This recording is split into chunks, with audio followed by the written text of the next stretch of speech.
the Instructor Podcast with Terry Cook, talking with leaders, innovators, experts and game changers about what drives them. Welcome to the Instructor Podcast Short Lessons. In these bite-sized episodes, I dive back into the archives and pull out a nugget of information or inspiration to get you thinking. And today we're heading way back to March 2022, where Kath Knibbs was talking safeguarding and the importance of being professional. Now, I've included a link to the full episode in the show notes, and I'd suggest going to check it out, as it's one of the most important episodes I've ever recorded. But just before you do, allow me to direct you towards the Instructor Podcast website. That's where you'll find all the previous episodes, a ton of free resources, and more details about the Instructor Premium membership. That's www.theinstructorpodcast.com. But for now, enjoy this short lesson. I think back to sort of 2017, 2018, it was Theresa May that stood up in Parliament and she actually said, I think the words, how can we keep our learners safe? How can we make our learner drivers safe? And it's because at the time there was hundreds of reported cases of instructors being, I'm going to use the word, inappropriate with students. And I think that those headlines, whilst they're important and whilst that's clearly a massive part of it, are almost a bit misleading about what safeguarding is, because it's not just about not being inappropriate with that student, it's about noticing what's going on with the student and also looking after ourselves as instructors. Well, yes, and I'm going to say one of the difficulties about this arena, if you want to call it, this is actually I think a better word is paradigm, is the language is fluffy. So what does inappropriate actually mean? And how do you recognise your behaviour with a student? How do you recognise what's happening in terms of language, conversations, behaviours, non-verbal cues? And again, how do you rate them against appropriateness, inappropriateness as an instructor, as well as the student? Because actually, and this is what's often forgotten, it can happen the other way around. Students can be inappropriate with their instructors, and instructors can be inappropriate with their students and vice versa. And then you have to say, so when does it become safeguarding?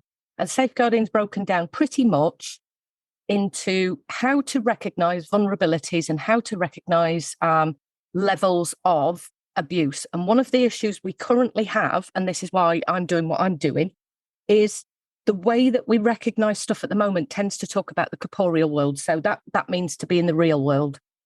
And pretty much we have 4 categories of the issues that we face, which are physical abuse, sexual abuse, emotional abuse, psychological abuse. And then we have a category of neglect. And pretty much that would be safeguarding across the board about how do you recognise those issues? Well, actually, it's more nuanced than that. Because sometimes something that you may see or do, and then we've got the online world, kind of starts bringing this into a mishmash of categories. And sometimes it's not quite this, but it is, or it could be that. And that's the difficulty with this training. And, you know, as I said, when we were talking about doing this podcast, this is also something that's often only taught to certain professions. And yet we have the Theresa May approach and we have the legislation, everyone's business. So why is it not being taught to everyone, and why is everyone not trained in it? And why does everyone not think in a safeguarding perspective? That might be a good way to phrase it. Yeah, I think as instructors, and I'm reluctant to say all instructors because I don't want to speak for everyone, but using myself as an example, I think there's definitely some naivety on my part, or there was some naivety. You know, I can remember one of my first ever lessons that I had, I'm going to say a girl, she must have been in her 30s, but she was struggling to change gears, even when the car was stationary. And she asked me, sort of literally asked me to put my hand on top of hers and move the gear stick so she could feel it.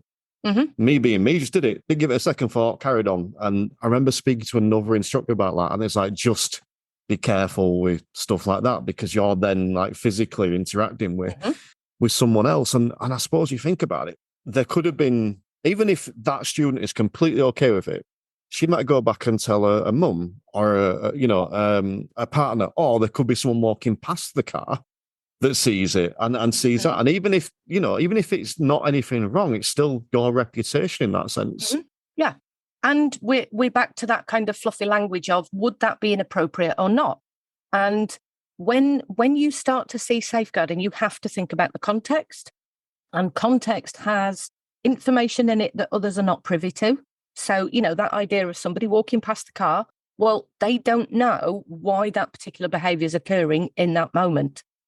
And often, when it comes to the referrals, and we'll probably get onto, what we do and how we do it.